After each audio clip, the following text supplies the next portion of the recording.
ناظرین، پاکستان میں کوئی بڑے سے بڑا واقعہ ہو یا کوئی بڑے سے بڑا سانحہ ہو، چند دن میڈیا پر اس کی ایک ہائپ کریٹ کی جاتی ہے اور اس کے بعد وہ معاملہ کہاں ہوتا ہے کسی کو اس متعلق کچھ نہیں پتہ ہوتا۔ ایسے درجنوں واقعات اس ارض پاک پر ہوئے اور انتہائی انسانیت سوز واقعات تھے وہ کہ جو کبھی بلائے نہیں جا سکتے تھے، لیکن میں آپ کو پورے یقین کے ساتھ کہتا ہوں کہ چند دنوں کے بعد یا کچھ ہفتوں کے بعد اس معاملے پر کوئی بات کرنے والا بھی نہیں تھا۔ ایک ہمارے جو شہر کے منسٹر صاحب ہیں، ایک واقعہ میں آپ کو یاد کروانا چاہتا ہوں اپنے ناظرین کو، کہ جب پاناما کا کیس آیا تو انہوں نے اسمبلی کے فلور پہ کہا تھا کہ یہ لوگ بھول جائیں گے۔ تو واقعی بیگ صاحب یہ بات ایک حقیقت ہے کہ لوگ آج پاناما کا کوئی ذکر کرنے والا بھی نہیں ہے۔ اسی طرح آپ دبئی اسکینڈل کی بات کر لیں، چھوٹے چھوٹے بچوں کے ساتھ زیادتی کے واقعات پاکستان میں مسلسل بڑھ رہے ہیں، چاہے وہ سرگودا ہو، چاہے وہ سیالکوٹ ہو، یہاں پنجاب کا کوئی اور علاقہ ہو۔ اتنے بڑے انسانیت سوز واقعے ہو گئے، چھوٹے چھوٹے بچوں کے ساتھ اس طرح کے واقعے ہوئے۔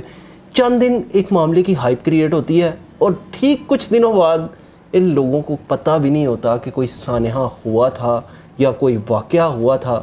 اس پر کیا کہیں گے کہ اتنے واقعات وہ بھول جاتے ہیں، اور آپ یقین کریں کہ ان واقعات کا بعد میں کوئی نام نوا بھی نہیں ہوتا، اور اس کے بعد شاید ان کی فائلیں بھی جو ہے نا وہ مٹی کے اندر دب جاتی ہیں۔ دیکھیں جی، آپ دیکھیں کہ ایک درخت ہے، اس کو پانی لگتا ہے، پھر وہ آہستہ آہستہ بڑا ہوتا ہے، پھر اس کا آؤٹ کم ہوتا ہے، یا تو پھول کی صورت میں یا پھر پھل کی صورت میں، وہ ہوتا ہے آؤٹ کم، یعنی at the end final product اس کو ہم کہتے ہیں۔ کسی بھی سسٹم کا ایک فائنل پروڈکٹ ہوتا ہے، چاہے وہ سسٹم اچھا ہو چاہے وہ سسٹم برا ہو۔ اب جو پاکستان کا جو سسٹم تھا پاکستان بننے کے بعد کا، اس کو ڈیولپ ہوتے اب جو اس کی فائنل شیپ آ چکی ہے، آؤٹ کم جو آ چکا ہے، وہ کیا ہے؟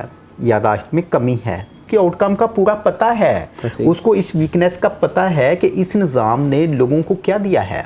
اس نے دیا ہے فرسٹریشن، یادداشت میں کمی، لوگوں کی نیندیں اڑا دی ہوئی ہیں۔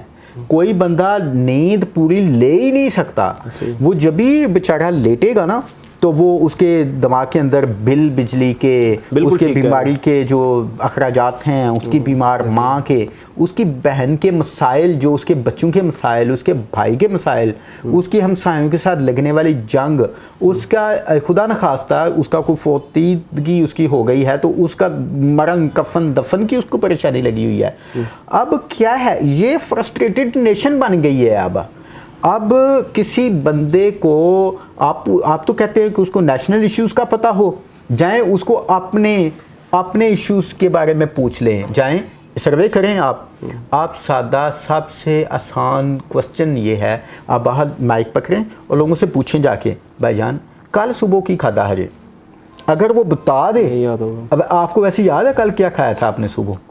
کچھ بھی یاد نہیں ہے کسی کو بھی۔ یہ کیا ہے بھئی، کسی کو کچھ یاد ہو تو پھر ہے نا، لوگوں کو اپنے مسائل سے فرصت نہیں مل پا رہی، وہ قومی مسائل کو کیسے دیکھیں گے؟ ایک